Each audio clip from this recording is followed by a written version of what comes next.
Welcome to 1CA Podcast. This is Jack. Today we have Brian Hancock as the guest host. Brian is interviewing Marine Major Robert Boudreau, an attorney and civil affairs officer who deployed with the 31st MEU. Being an attorney for the federal government in his civilian career, Rob wanted me to note that the interview is an informal discussion that represents only his views and does not represent the views of the United States government, the Department of Defense, the Marine Corps, or any other components. So beyond that, there's a lot of great stuff, so enjoy the show. Thank you, Major Boudreau, and again, welcome to the show. I understand that you just recently returned to the 31st MEU, and that the 31st has a somewhat unusual mission that they perform for the Corps, and also an interesting relationship with the 3rd Marine Expeditionary Force, or MEF, that they support. Can you tell us a little bit about that? Yeah, thanks, Brian. Sure thing. So to provide a little bit of context, at the time that I deployed, I was a civil affairs detachment commander with 4th Civil Affairs Group out of Miami, Florida. So that's a reserve unit. I served there for about 4 years. I attached to the 31st MEU as an augment of a civil affairs detachment. So looking first at the 31st MEU and 3 MEF and where they fit into the competition continuum, I think it's helpful to look at the MEF's mission statement, which is that the MEF provides the United States with a forward deployed force in readiness in the Pacific theater as a globally responsive, expeditionary, and fully scalable Marine Air-Ground Task Force, that is a MAGTF, capable of generating, deploying, and employing forces for crisis response, forward presence, major combat operations, and campaigns. 3MEF is headquartered in Okinawa, so when you think about what the Marine Corps is currently doing in the Pacific region, can't ignore what that means for having a large headquarters element out there in that strategic location. The 31st MEU is similarly headquartered on Okinawa. Now, for those less familiar with a MAGTF, what that looks like, the MAGTF is made up of an aviation, logistics, infantry combat, and a headquarters element. So those 4 elements, they can come in different sizes, so to speak. So we mentioned scalable. A MEF, you're looking at like a division level. You've got division level units supporting it. The next echelon below that would be a brigade. So 3 MEB, 3rd Marine Expeditionary Brigade, is also headquartered out there. And then below that is the 31st MEU. So the 31st MEU has an infantry battalion, an aviation squadron, a logistics battalion supporting it, as well as the headquarters element. So the MEU is also going to be paired up as an expeditionary unit. It's paired up with a Navy amphibious group. So when the Navy patrols with a MEU attached, together they're embarked on, several ships prepared for whatever naval operations need to be conducted.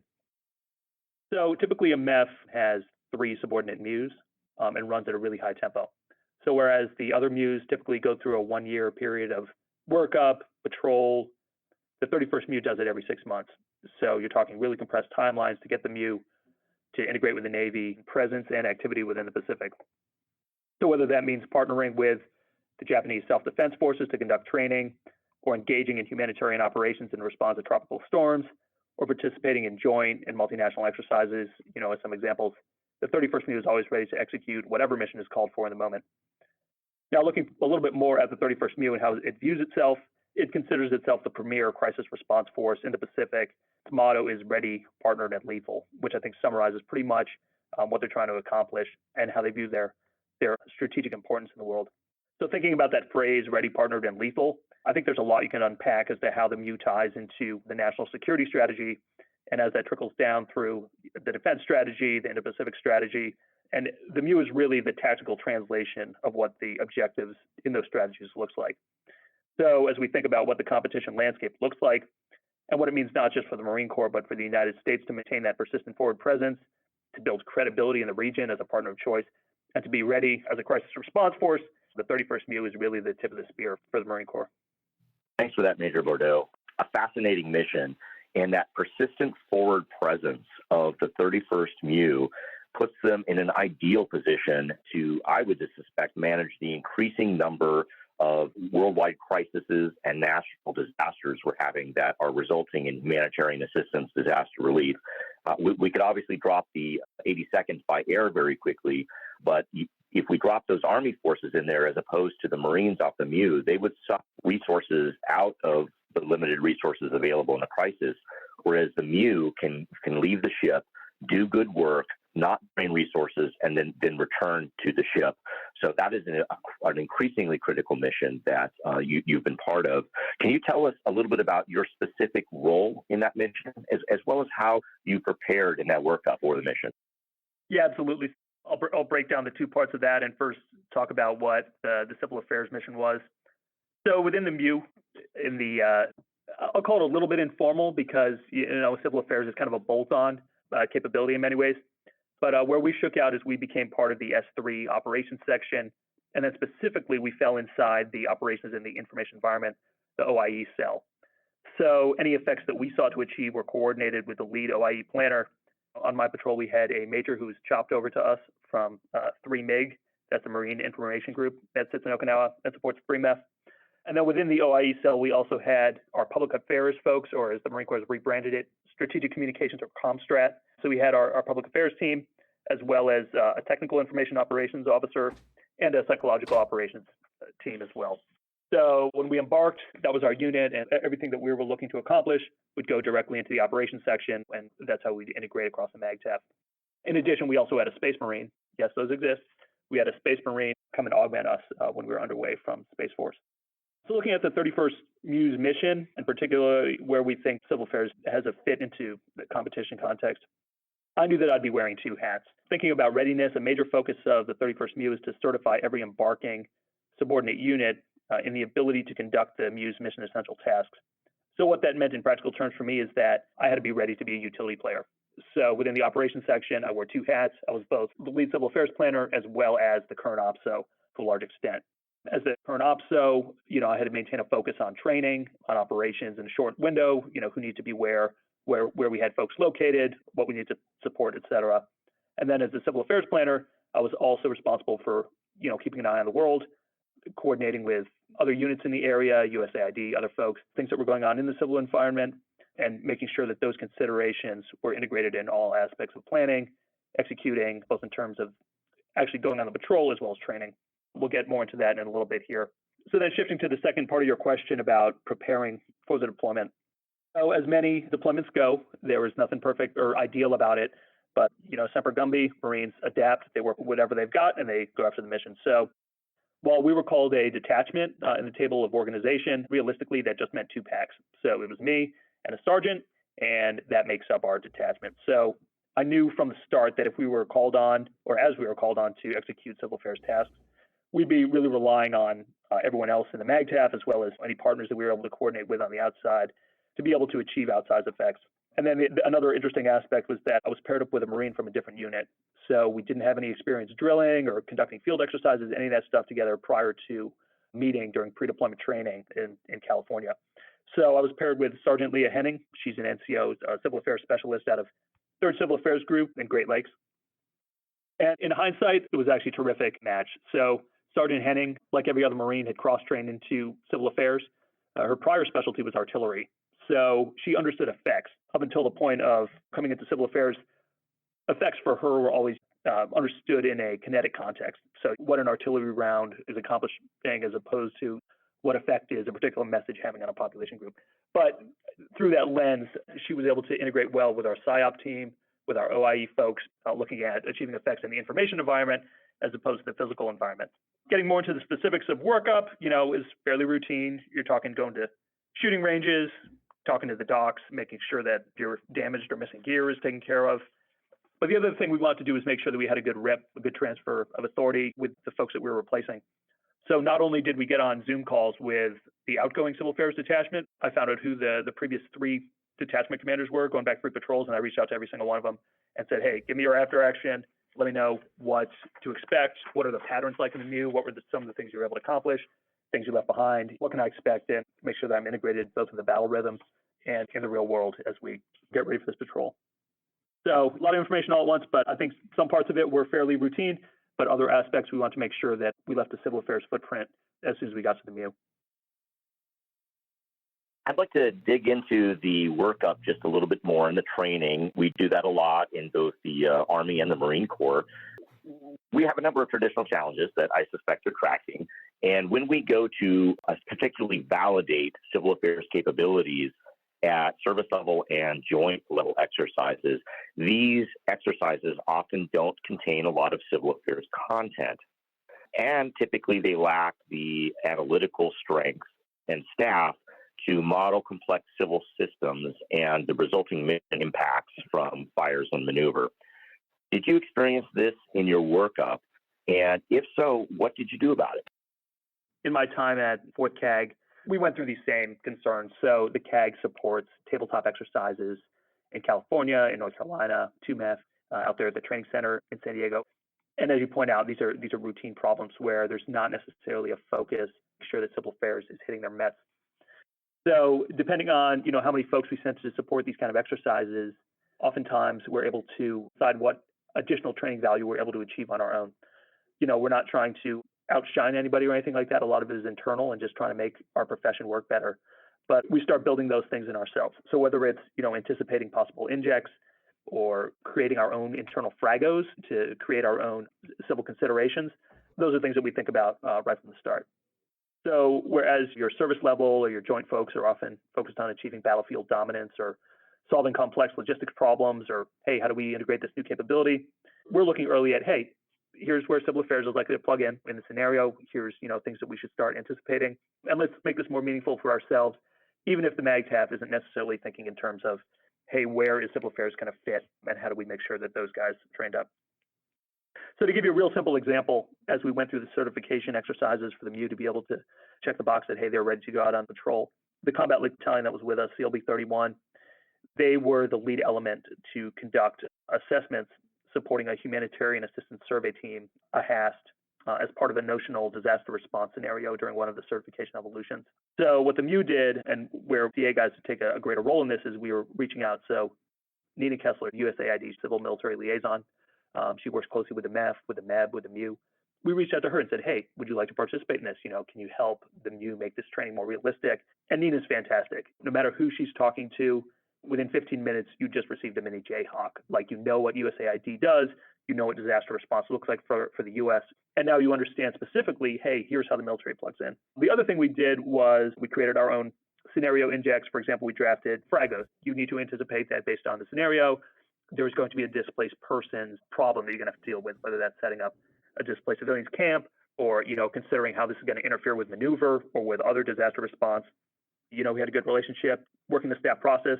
I go to the CLB 31 OPSO and I say, hey, you got some downtime out there in the field, consider using this. And they were grateful for that because they also understand that if we're thinking about the problems they're going to face, it's going to make them more effective if we have to conduct civil affairs tasks real world. So by creating these injects, we would develop our own civil affairs concept of operations, which we're kind of internal. So when I say internal, it gave us a product to share with the OIE folks. So when you're in a planning session or sending out an augment to support the HAST, the OIE folks could look at you and say, hey, now I know exactly what you're doing because I've got it here in front of me. I can take this, I can take your objectives, and I could now build those into the larger OIE picture. And then it's also available to be disseminated to the MEU. Another thing that we touched on briefly is integration. So we were lucky to have some really enthusiastic folks from the MIG that are really excited about getting out and doing things in the information environment. And civil affairs opens up a lens that oftentimes they're not able to use as much as they'd like, because many of the authorities that the MIG has to go through to conduct OIE becomes an obstacle. You're talking multiple layers of review, authorization authorities potentially at the highest level of government. Civil affairs does not necessarily have those concerns because civil military operations, they're inherent in any military task. So when you have somebody whose job is to think about, hey, where can we use this capability, and it affects the information environment, it creates a lot of value there for the MIG. Something I've wanted to ask you, because I could see this as a risk to a mission, or maybe it's an opportunity. When you have an expeditionary force like the Marine Corps in actual terrain where disasters and conflict happens, it seems to me you could move from what started as a training mission to dealing with a real world event very quickly, just a very, almost a flick of a switch. Did you experience that at all in your time on the 31st MEU? How did they prepare for what is a foreseeable potential risk to mission? Yeah, absolutely. So we did have exactly that experience. For context, the MEUs, when they go through this certification for patrol, they actually go through 3 iterations of exercises. So for us, our certification pipeline, if you will, that cycle went over the Christmas and New Year's holidays. And during that time, there was a real world typhoon that came up. So you already had kind of a foundation of trust because the MEU had already been through that initial step of going through a variety of mission sets together. And then what do you know? Here's a potential humanitarian disaster that we could be called on.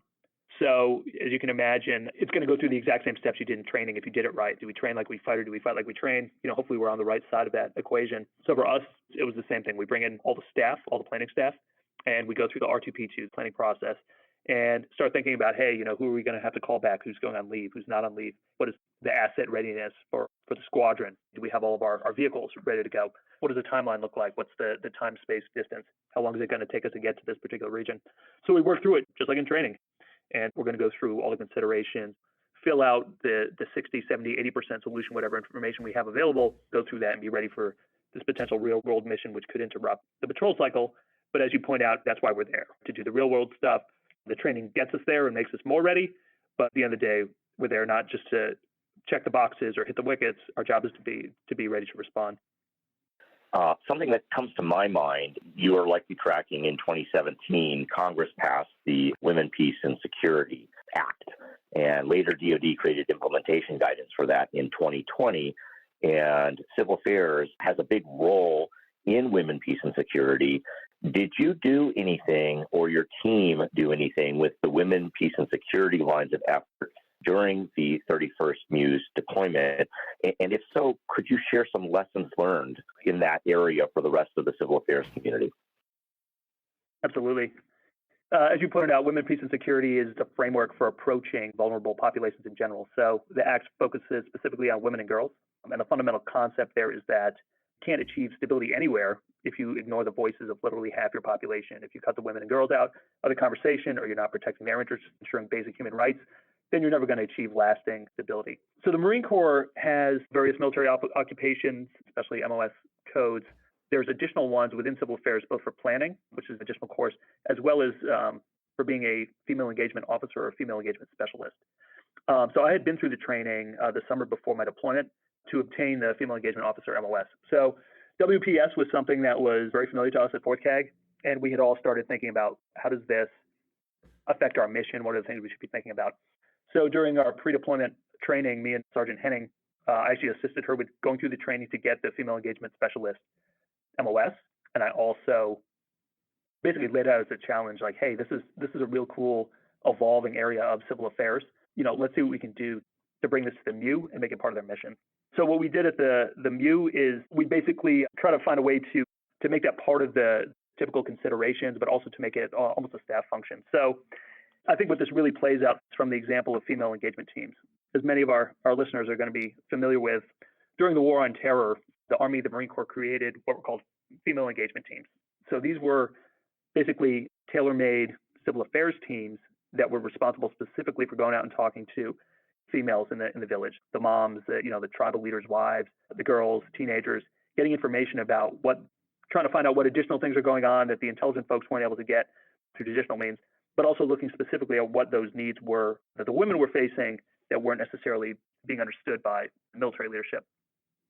So using that model, and I talked about the Afghanistan drawdown, it's funny because female engagement teams made a rebirth in the United States of all places with the 50,000 or so Afghan refugees that came in. So at the different bases that we had brought refugees to, Fort McCoy in Wisconsin, Fort Lee in Virginia, Quantico, at each of those locations, there were female engagement teams stood up to support the refugees, help them through the resettlement process, address any particular needs that were there. So what we did for the MEU, understanding that the MEU is really looking at the global theater strategic level competition, we thought that a provisional female engagement team capability would be a good fit. So, kind of the tactical examples I'm talking about, going out and talking and finding out what the medical needs or the supply needs are in a particular community, that's not necessarily something that the MEU is doing every day, but it's something that needs to be ready to do. So what we did was we created an off-the-shelf, basically, capability for the MEU and created an SOP that could be used in two ways. First of all, as a planning tool to integrate the WPS considerations in planning, but also to have what the team would look like. Here's something you can actually reconstitute every time the MAGTF goes out and rebuild female engagement team to be used where those targeted civil affairs activities need to be conducted. So the SOP that we created, this is something that we actually submitted to the Marine Corps Center for Lessons Learned. So anyone with a CAC who's able to access the website can go there and, again, search for 31st MEU, Female Engagement Team, and you'll find our SOP. You'll find our after action from the patrol as well. But in that SOP, we go through planning considerations. So a lot of these we borrowed from NATO. and Army publications. And we go line by line, like, hey, here are the questions that you should be asking during an OPT, during an operational planning team meeting. Here's some of the considerations you should have. And then on the other side of that, hey, what is a female engagement team actually going to look like as a tactically employable, effective small unit? Well, let's look at some of the considerations for selecting team members. What particular skills should we be looking at for Marines and sailors that could be called on to be part of that team? What does the training package look like? Are there language things that we need to work through? Where are we going to get interpreters? Do we need to do a shooting package to make sure that they're able to, provide internal security? Things of that nature. So then the female engagement team would have two focuses, really. First, being ready to conduct those tailored missions, if you will, but also to integrate with the planning staff and say, here are the additional considerations that you need to think about through the women, peace, and security lens. And we were really fortunate on the patrol. We actually got to look at this real world. So going back to earlier this year, 2022, around April, I had the opportunity to participate in site surveys in the initial planning conference for Exercise Common Dog 6, which was ultimately conducted in the Philippines back in October, about 6 months after I had the opportunity to go down. But what I did over those 2 weeks was I was like, hey, this is an opportunity to actually look at WPS objectives. So whether it's looking at, hey, how is the U.S. modeling integration and diversity? How are we modeling that for our partners? So at the planning conference, we had folks obviously from the Philippine Marine Corps and Navy. We had Marines services represented there. We had Republic of Korea Marines who were there. And then there were other nations that were looking to be involved as well. So that actually gave a practical opportunity, like, hey, let's look at what WPS looks like. So not only are we modeling WPS and what those values look like and should look like to the rest of the world, what can we do to encourage our partners? And so there was no template for this, but I wrote up an assessment. Basically memo format. Here's the considerations. Here's the objectives that we're looking to achieve through the WPS framework, as laid out in the DoD guidance. And here are my observations. And what I did with that was I shared it with hire. So not only is it internal to the MEU, so it became a reference for the next patrol that ultimately conducted the exercise, but it's something that was shopped to hire. So like, you folks are looking at activities all over the world. Here's my observations of how we did and how our partners are doing with this particular exercise. So we were actually able to push that up multiple levels, all the way up to the Indo-PACOM staff. And I think they were appreciative that, honestly, folks down at our level were even thinking about it. So it was well received. And then in addition to that, to kind of put the bow on what we try to accomplish during our patrol, Sergeant Henning and I co-wrote a paper, Female Engagement Teams, and what sustaining that really looks like in a competition context. And we're looking forward to that being published in the January 2023 edition of the Marine Corps Gazette. Great material. I look forward to reading some of those articles myself. I believe you and Sergeant Henning are publishing several to aid the community. One of the things I always have to ask, of course, touches on assessments. This is a very hot area for Department of Defense. And historically, civil affairs has struggled to deliver scientifically valid measures of effectiveness. A fair number of measures of performance, but measures of effectiveness has been somewhat elusive. And it's a complicated problem set involving collection, analysis, and elements of presentation. Can you tell us what type of assessments you were able to conduct in the 31st MEU, and what do you see as the next step in moving the science of CAMOE forward? Absolutely. And thinking about, looking specifically at civil affairs, one of the constant struggles is trying to determine, realistic and useful measures of performance. That's your data, that's your raw data. What are we actually accomplishing? What are we getting out? Is our messaging getting out? Are we conducting a sufficient number of engagements?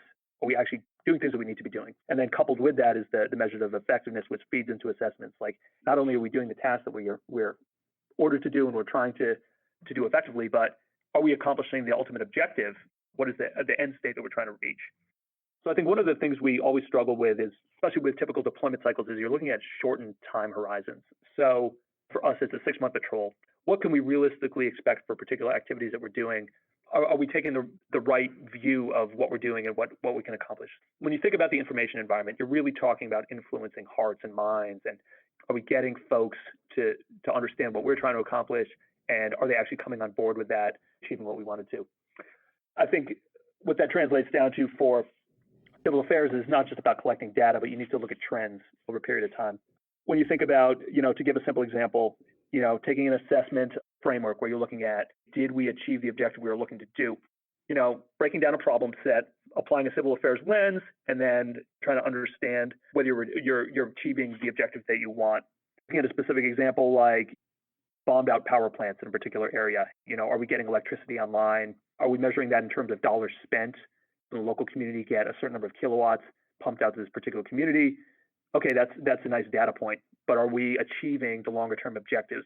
It's hard to put a scientific brand or stamp of approval, if you will, on that, because a lot of that is kind of softer skills. That's a lot of what civil affairs deals with, is soft skills.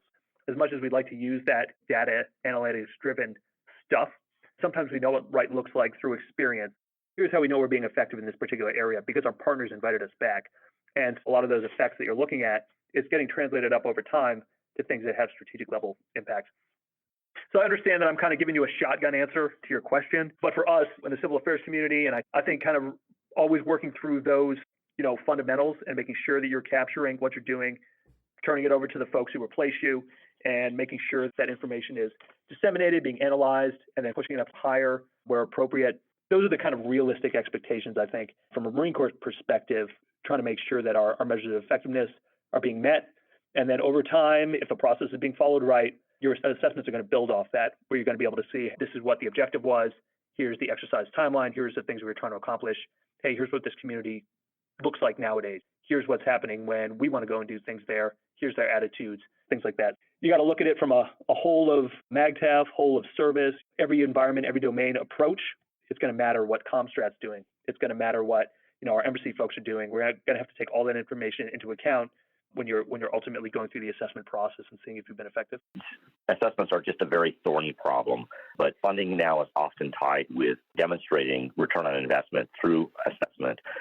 So I suspect we'll be returning to this conversation many times in civil affairs. And one of the perennial problems, of course, is if one deployment produces some civil effects, it sometimes takes years to fully realize the potential of that. But years later, the follow-on units don't assess oftentimes what was done by previous units. We don't have that continuity for long-term assessments. We're going to need to figure out how to do that better, I think, as an enterprise within the Department of Defense. I have one last question for you. One of the very novel things the Marine Corps has done is they've done some key investments of tanks and other assets to build new formations aligned to the realities of modern warfare, particularly in U.S. Indo-PACOM. One of the innovations that they've come up with is the Marine Littoral Regiments, or MLR, and they have a new operating concept called Expeditionary Advanced Base Operations, EABO. What do you see from your foxhole as the role of civil affairs in the MLR as well as within the EABO construct? Sure thing. And to lean on another weak analogy, but common phrase is we're building the airplane as we're flying it, right?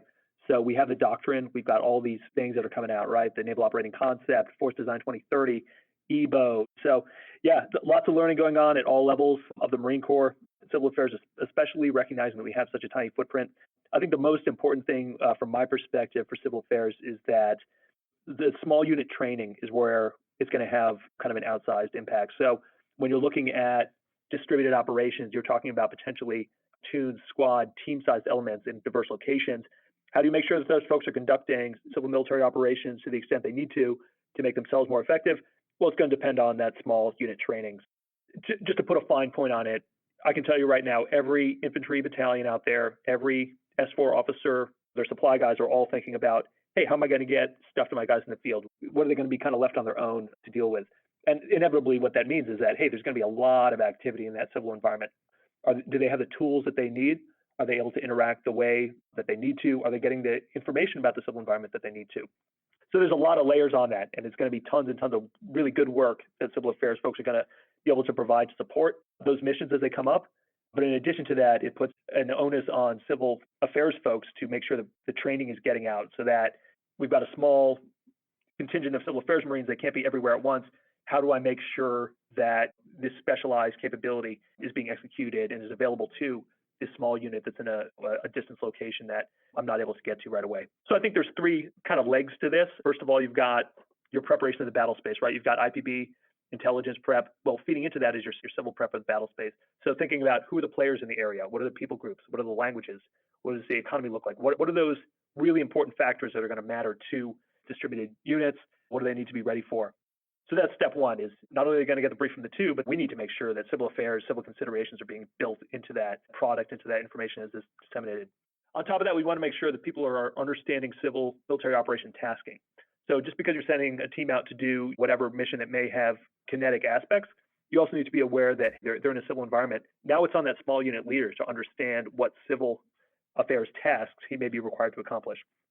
So making sure that that's understood by the staff and is built into the orders development process. And then finally, I already hit on this, training is going to be everything, making sure that folks are ready to execute when the time comes. Outstanding download. I am smarter by the minute listening to you tell us how you have succeeded in the mission set that you're provided. You've given the audience a number of things to think about, as well as some documents that have been published and are upcoming publications if they want to review more. Appreciate everything that you're doing for us. We got to remember that we're one team. Doesn't matter what uniform you wear. We always do everything joint combined. Thanks for coming on the show today. Semper Fi. I really appreciate it, guys. Thanks for listening to the 1CA podcast. Your guest host today was Brian Hancock, who interviewed Robert Boudreau. We will have their information in the show notes. Additionally, we have more Marine and CA interviews coming up, so stay tuned. And please subscribe, like, share, tell all your friends. This is Jack. Have a great day.